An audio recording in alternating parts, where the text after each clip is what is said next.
Olá, seja bem-vindo ao PU Talks. Aqui você irá receber as informações do poliuretano no mercado local e no mercado global. Hoje, você quer saber como é o poliuretano no mercado global? Você gostaria de saber sobre o maior evento de poliuretano na América Latina? Então, hoje, vocês vão saber disso.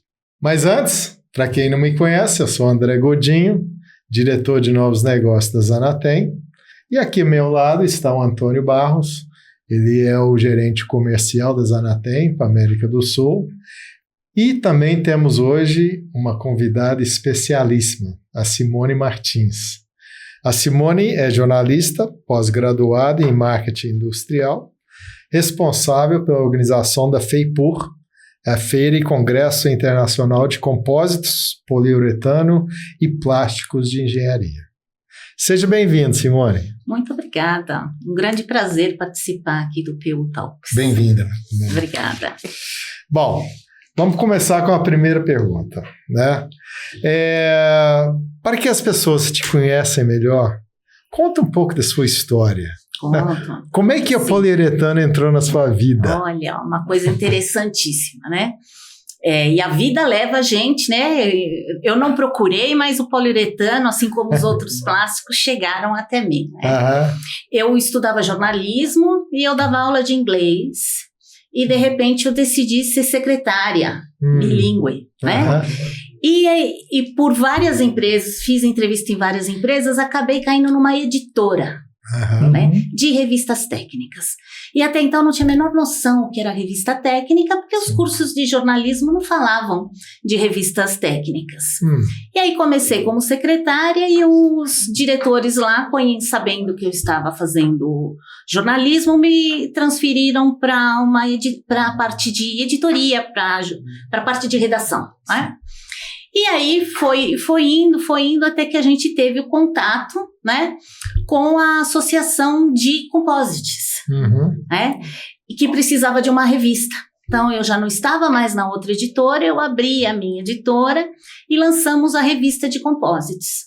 Depois de 2 anos fazendo a revista e com alguns eventos, o pessoal de poliuretano, né, nos procurou e falou: por que vocês não tratam com o mesmo carinho o segmento de poliuretano que vocês tratam composites?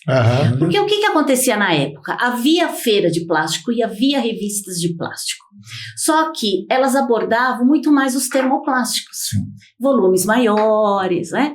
Então, raramente tinha uma edição voltada para poliuretano ou para composites. E aí, a gente gostou da ideia. Então, em 98, a gente entrou no mercado com a revista de composites, né? 2000, a gente lançou a feira só com composites.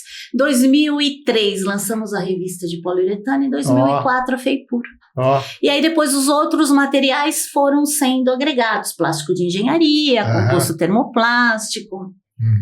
Então, foi aí, né? Eu não procurei, mas as coisas foram aparecendo e, felizmente, né, completamos aí 26 anos no mercado de plásticos, 21 no mercado de poliuretano. Muito legal essa história. Interessante. Então, com 26 anos de estrada. Isso, na área de plásticos, né? Entramos justamente numa área específica de plásticos com o objetivo de divulgar. Então, o objetivo de divulgar os plásticos de performance diferenciada, de desempenho diferenciado. E as inovações também, né? Isso. Um espaço para poder colocar as coisas que estão surgindo no mercado, né? Hoje, a gente tem muito mais formas de divulgar, mas né, no início não tínhamos. Era revista, era feira. Exatamente. Então, a gente tinha que levar, sempre o nosso propósito foi levar por um setor automotivo, de construção civil, vários mercados, a versatilidade dos nossos plásticos. Né? E sempre para substituir materiais, em qualquer um dos plásticos, né? Então, da mesma forma que o poliuretano substitui alguns materiais, então sempre essa batalha boa, né? De mostrar, essa batalha boa de mostrar as vantagens, né? Independente de, às vezes, ser um pouquinho mais, um investimento ser um pouquinho maior. Então, essa é a nossa batalha boa. Então, achar profissionais que possam passar a incluir o poliuretano nos seus projetos. Isso, de um lado, que a gente chama de indústria usuária, que é o cliente do cliente de vocês, e para o cliente de vocês tentar levar na feira, né, em outros eventos, os painéis que a gente faz online, enfim, também, o máximo de informação possível para que ele produza melhor, né? O que é melhor? Com mais eficiência, com desempenho melhor, e que também a gente possa dar ideias de novas aplicações para o crescimento do poliuretano. Você falou, Simone, a palavra que eu mais uso, que é aplicação, né? Eu acho que os materiais eles estão evoluindo para soluções, né? Aqueles que fazem os materiais começam a se preocupar onde será aplicado aquele material e começa a customizar soluções para a demanda do cliente, para a dor do cliente, né? Então, eu vejo que o crescimento, né, desses materiais de poliuretano, de plásticos, está seguindo a demanda do mercado. Você tem muito mais soluções, muito mais produtos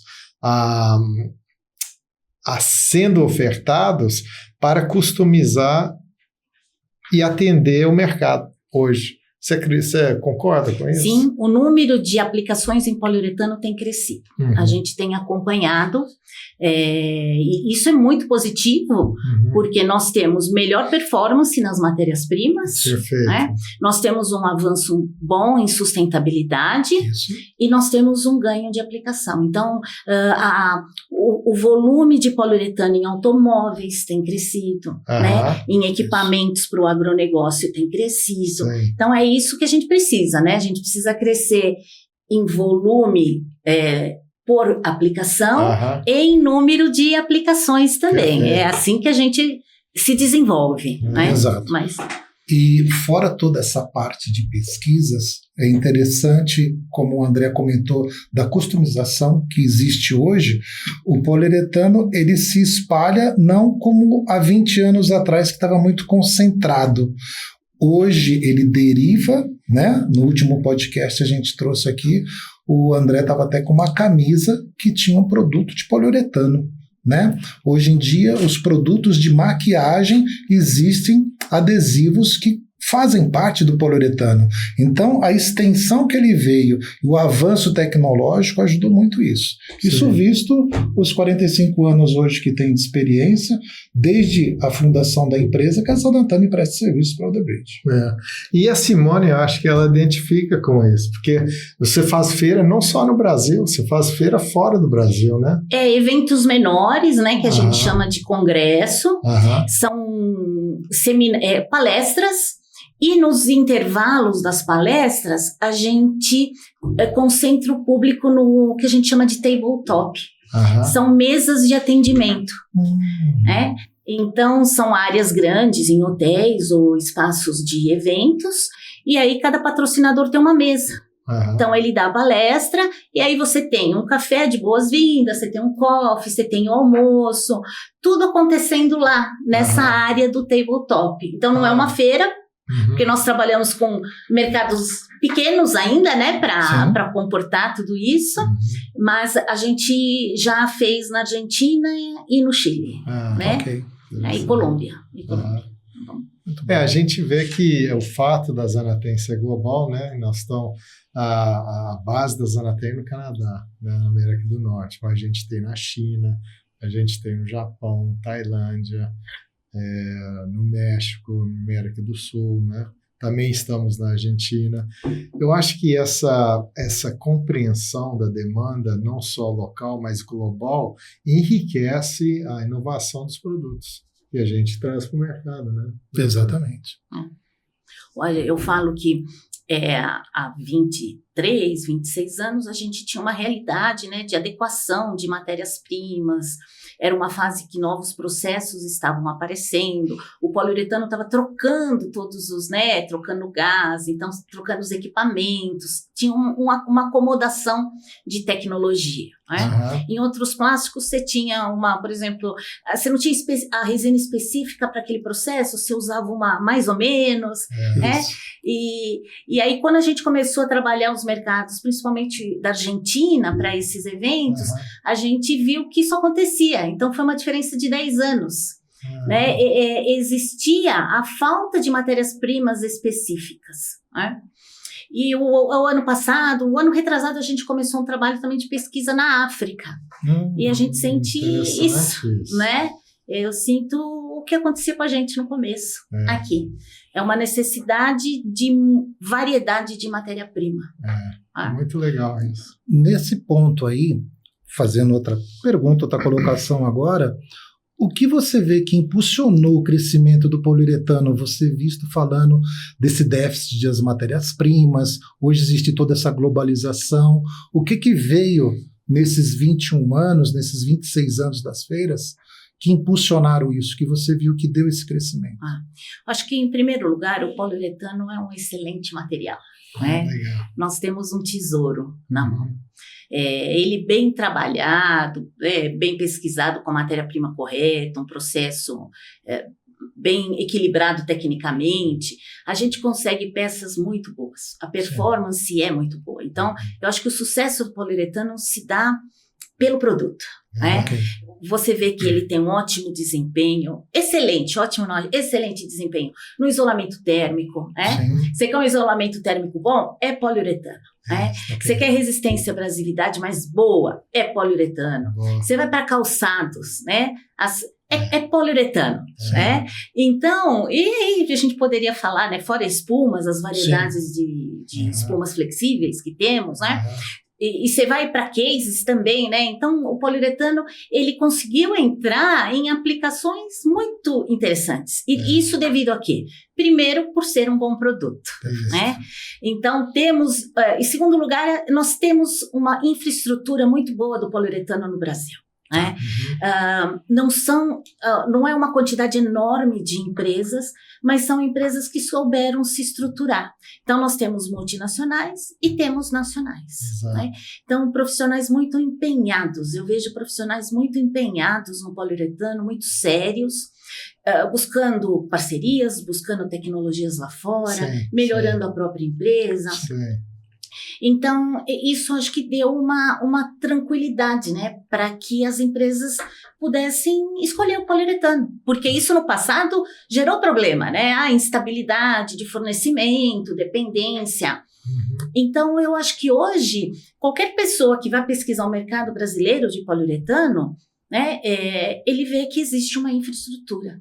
Né? Eu posso entrar nesse mercado, porque se esse não puder me atender, eu tenho aqui. Então foi isso. E isso, obviamente, reflete na América do Sul, né? Onde o mercado brasileiro fornece. E também a Zanatene, ela atua, tem várias fábricas nossas que atuam na parte automotiva, e igual você falou, né?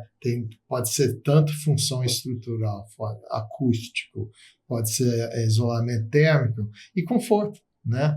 A gente participa de um painel nos Estados Unidos, em Detroit, sobre o conforto, a ciência do conforto, por causa do automotivo, mas que aplica em todo flexível, né? Então, eu acho que existe essa percepção que o mercado não é só local. O mercado global é um mercado só, né? E você atua nesse mercado global, você começa a trocar essas experiências, igual você está falando. Muito legal. André, aproveitando aqui, se você me permitir, eu gostaria de dar um spoiler do que vai ter na nosso stand. Já? Será que pode? Apenas um spoiler. Aqui, será que pode? Simone deixar. Eu tô adorando. Pode contar. Essa parte de conforto, nós estamos vendo com o nosso pessoal da engenharia, né? E nós vamos ter condições de fazer um pequeno pequeno laboratório no nosso estande, né? As pessoas verificarem a parte da ciência forte do poliuretano, na parte de assento, na parte de encosto, um pouquinho mais falar sobre o pressure map, as pessoas verem ali. Acho que é só isso, Simone. O pessoal, o restante vai visitar o nosso estande. Pode ir contando para ter mais visitantes. Eu adoro quando vocês já vão contando, viu? Então, como é que você escolhe os expositores da feira? Como é que é esse processo? Olha, o nosso mercado, ele é muito pequeno, né? E não dá para escolher, né? A gente busca ter todo mundo, que obviamente impossível, mas a gente trabalha para ter todo mundo na feira em termos de expositor. Né? O que a gente faz é uma questão de compensação de conteúdo. Tá? Então, por exemplo, a feira ela é formada por expositores, fornecedores de matérias-primas e equipamentos. Existem alguns expositores transformadores. Por vários motivos, é o perfil da feira. Então, uma coisa muito importante para a gente é que tenha peças. A feira tem que ter peças. Então, eu sempre trabalho com os expositores, fornecedores de matérias-primas e equipamentos que levem peças, porque eu entendo que o visitante está andando e aquela peça vai chamar atenção. Sim. Ou porque ele fabrica aquilo, ou porque ele quer fabricar algo semelhante. Perfeito. Então, eu trabalho bastante isso. Aí, depois a gente pesquisa, expositor por expositor, o que vai ser apresentado. Por quê? A gente tem uma arena de peças e uma arena de tecnologia. E aí, a gente complementa com aquilo que não está na feira. Então, a gente acompanha os lançamentos de feiras em outros países. E, assim, não que o objetivo seja ter 100%, mas a gente tem que ter uns 70%, 80% do que estava lá fora, né? Então, aí a gente traz peças, a gente convida para dar palestra. Então, é uma forma de complementar o conteúdo dos expositores aqui. Então, a escolha não é bem por expositor, mas por conteúdo. Entendi. Você quer trazer para a feira, para as pessoas, tudo que tem de novidade aí fora, né? Através dos produtos e a tecnologia, né? Nós temos dois públicos muito importantes, né? Como eu comentei aqui no comecinho. O fabricante da peça, né? O do revestimento, que a gente chama de processador, transformador, que é o teu cliente. E o cliente dele, o cliente do cliente. O cliente do cliente precisa ir na feira para entender essa infraestrutura que eu estava acabando de comentar, né? E felizmente as pessoas chegam na feira e elas se espantam com a estrutura da feira, graças a vocês, expositores, que fazem estandes maravilhosos, né? Então, é muito comum uma pessoa falar, não tinha noção que a indústria de poliuretano fosse tudo isso. A pessoa não tem noção. E aí, tanto que essa indústria usuária é importante, porque é ela que vai permitir novas aplicações nos projetos. Né? Às vezes, o transformador sozinho não consegue, né? E os painéis setoriais, que são seminários, eles foram criados com o objetivo de atrair a indústria usuária para a nossa feira. Então, os painéis setoriais, que vocês estão aí em alguns deles, né? Eles têm esse objetivo. Palestras que mostrem o desempenho da peça. E aí a gente chama indústria usuária. Então, automotivo é o pessoal de desenvolvimento, né? De projetos, engenharia, o centro técnico. Então, de cada mercado, a gente chama as pessoas envolvidas na especificação e produção da peça. Legal. E como você comentou, nós vamos estar em 2 desses painéis, aproveitando aqui na parte de isolamento. Nós vamos estar no primeiro dia, no dia 20. Fica o convite para todos aqui por volta de 11, 11h30. No terceiro dia, nós vamos estar falando sobre flexíveis também, mais ou menos o mesmo horário, 11h30. E aí, no segundo dia, nós vamos participar de um congresso. Né? O Congresso de Poliuretano, né? Onde as palestras vão ser feitas pela MIM. A MIM ela vai vir de lá. Nós temos gente vindo dos Estados Unidos, do Canadá e da China. E o Zé Raimundo vai fazer parte do congresso, que vai estar falando sobre os poliuretanos e as tecnologias. Já fica aqui o convite para o pessoal. Perfeito. Os congressos, eles são palestras também, obviamente, e eles têm um foco um pouquinho mais técnico do que os painéis, que tendem a falar um pouquinho mais de aplicação. Então, o congresso mais técnico no sentido de processo e os painéis técnicos, mas no sentido de aplicações. Perfeito. Então, ótimo. Logo, logo nós vamos divulgar os temas. Né? Isso. Então, logo, logo, dessas 3 palestras da Zanatani na feira. Muito bom. Muito bom. Muito bom. Eu tenho uma pergunta aqui para você, mas você acabou de responder. Né? De que forma que a FEIPOR contribui para o desenvolvimento? É isso. É uma exposição, é uma visibilização das tecnologias novas, né? Das soluções, da customização, novos materiais, novos composites.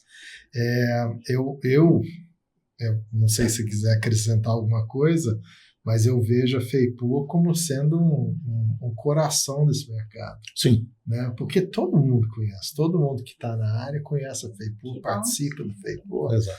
E também comenta do grande trabalho que você faz. Né? Sim. Muito obrigada, muito obrigada. Eu vou complementar, posso? Tá, dentro. A gente, assim, eu acho que pela minha formação, né, sempre buscando negócios, né? O meu pai sempre trabalhou no comércio, né? E eu fui criada naquela época, criança podia, né? Hoje em dia é trabalho escravo, né? Mas naquela época podia, né? Então, desde pequena, sempre vendendo, né? Envolvida, tudo. Então, eu sempre estou pensando, o que eu posso fazer para ter um evento melhor. Para atender vários públicos, várias necessidades. Então eu falo assim, eu tenho que levar o transformador, se não for para visitar um expositor, tem que ser para uma palestra, ou tem que ser para alguma coisa. E aí ao longo dos anos a gente foi incorporando coisas na feira, né? Então uma ação que eu tenho um carinho muito especial é o Prêmio Excelência. Né? Porque o Prêmio Excelência foi criado porque eu via transformadores desenvolvendo peças que eu pessoalmente não via futuro, eu não via mercado para aquelas peças, porque de repente aquela peça não exigia um poliuretano, né? Ou um composite, poderia ser feito de um outro material, mais em conta, né? Então o prêmio ele nasceu para valorizar o desenvolvimento. Não é o melhor e nem é o maior, né? A gente fala de desenvolvimento. E aí, as categorias, elas resumem um pouco o que nós estamos conversando. Então, eu tenho, por exemplo, uma categoria que é inovação de produto. É aquela pessoa, aquela empresa, né, que desenvolveu uma peça que você fala, nossa, que sacada, né? Ou porque é uma peça nova, ou uma peça que era feita em outro material e agora está em poliuretano. Tem um prêmio que é de mercado. Para quem desenvolve uma peça de poliuretano, é um mercado que quase não se ouve falar de poliuretano. Então, aquela peça vai abrir mercado para a gente, literalmente, né? Sim. Porque vão falar, nossa, esse material funciona, não temos nada em poliuretano. Né? E desenvolvimento tecnológico, que é aquele produto que está usando ou matérias-primas de última geração, ou um processo mais elaborado, ou que conseguiu um desempenho maravilhoso a partir de matérias-primas básicas, vamos dizer assim, né? A pessoa, tecnicamente, ela soube trabalhar o processo ou as matérias-primas. Então, o Prêmio Excelência em PU, ele é muito difícil, porque todo mundo tem contrato de confidencialidade, ninguém pode contar nada, ninguém pode inscrever o produto, né? Então, a gente fica lá arrancando os produtos, mas é muito gostoso quando você faz a premiação, porque você está homenageando empresas que deram duro, né? Tanto em pensamento, em esforço, como em dinheiro para conseguir desenvolver. Né? Não, o tempo de pesquisa, o tempo de homologação, né? De repente toda a parte de registro, como você falou, a parte de confidencialidade, né? Dependendo do produto hoje e a característica deles, que a gente tem alguns cases, demora 2, 3 anos. Né? Dali da ideia que se estava se falando até chegar no desenvolvimento, chegar no sistema em si e você chegar de fato real na aplicação. Você tem todo isso a percorrer, né? Porque tem várias coisas, principalmente onde você falou uma palavrinha, onde o pessoal imagina que o poliuretano não vai entrar. E aí a gente coloca o poliuretano lá e tem um resultado favorável. Eu acho que também a empresa que quer participar do mercado, né? No nosso caso são 45 anos, você precisa ter um corpo técnico. Nós temos nós somos um bando de cientistas, né? Dividido em 3 regiões, basicamente. Aqui na América do Sul, em São Bernardo, no Canadá, na cidade de Woodbridge, e também na China. Mas a importância da gente estar sempre estudando, criando soluções, é o que nos faz permanecer no mercado. Isso. Quem está seriamente querendo concorrer no mercado, essas grandes empresas têm essa capacidade. Né? Exatamente. Muito bem. E a gente tem aí, por último, uma questão chamada na Feira de Rodada de Negócios, onde o objetivo é fazer com que o cliente de vocês converse com possíveis clientes, com prospects. Perfeito. Então, seria mais um motivo para ele ir para a feira, né? E a gente organiza essas reuniões. Então, só para finalizar, né? Só isso aí. Então, são não essas... finaliza, não. Continua. Então, são ações que a gente faz para realmente a pessoa ter interesse em ir para a feira. Se não for por um jeito, vai pelo outro motivo. Tá? Simone, então, eu acho que você já despertou curiosidade de todo mundo que está ouvindo a gente aqui. Esse era o objetivo, hein? Como é que as pessoas fazem para se inscrever no FEIPOR? A entrada é gratuita, tanto para a feira, como para as palestras, para participar da cerimônia do Prêmio Excelência, rodadas de negócio. Basta acessar o site, feiplar.com. Tem já o botão de inscrição gratuita para a feira. Fora isso, a gente também encaminha vários e-mails de convites para os painéis, para as palestras em geral. É só fazer a inscrição. Uma inscrição que você fizer já te dá direito a todos os dias, tanto a visitar os estandes como participar das palestras. É muito fácil. Muito legal. Muito obrigado por ter vindo, Simone. E antes da gente encerrar o PU Talks de hoje, eu queria só relembrar, né, que a feira acontece em agosto, nos dias 20, 21 e 22, né, pavilhão 5 do SPS Expo na Imigrantes. Isso mesmo. Tá? Como sempre né? No passado sempre foi nesse mesmo lugar, né? Foi depois da pandemia. Essa é a nossa segunda edição. Isso? Segunda edição. Ok. E também convidar, agora minha vez, né, Simone? Lógico. Convidando todo mundo que está interessado em visitar a feira da Simone, vão visitar o estande da Zanatemi, por favor, né? E não perca os painéis também. E não perca os painéis. E reforçando a inscrição do FEIPOR, é só olhar o link aqui de baixo. Tá joia? De novo, Simone, muito obrigado. Tu é um Tonhão, eu tenho um carinho enorme por você. Obrigado, André. Obrigado, né, mais uma vez. E para todos que nos assistiram até agora, estamos sempre à disposição. Obrigado. Eu que agradeço a participação. Muito obrigada. Viu? Obrigado, Simone.